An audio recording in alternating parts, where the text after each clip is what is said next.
ગોડાદરામાં જમવા આવતા ગ્રાહકોને દારૂની સવલત પૂરી પાડતી ગોડાદરાની હોટલમાં પોલીસે રેડ કરી હતી અને દારૂ પીવા આવેલા 13 ગ્રાહકોની ધરપકડ કરી છે। આ સાથે બંને હોટલ સંચાલકોને વોન્ટેડ પણ બતાવવામાં આવ્યા છે। ગોડાદરાના ડિંડોલી પોલીસે બાતમીના આધારે મરાઠા હોટલમાં જમવા આવતા ગ્રાહકોને હોટલ સંચાલક દારૂ પીવાની સવલત પણ પૂરી પાડે છે।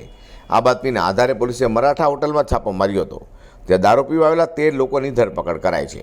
જે લોકો રેડમાં પકડાયા છે તેમાં શ્રવણ હરિ મરાઠા, સમાધાન સુરેશ નેરકર, ગણેશ ધનરાજ નિયોર, પ્રકાશ કાંતિલાલ પરમાર, ગૌરાંગ જગદીશચંદ્ર ટંડેલ, દિનેશ વસંત પાટેલ, અક્ષય હીરાલાલ શિંદે, અજય રાજેન્દ્ર સોનવણે, ભાવેશ અરુણ પાટેલ, યોગીરાજ સંતોષ પાટેલ, શૈલેષ દિલીપ વરાડે, ભૂષણ નરેન્દ્ર પાટેલ ઉપરાંત મેનેજર અજય બેજનાથ સિંહની પણ પોલીસે ધરપકડ કરી છે।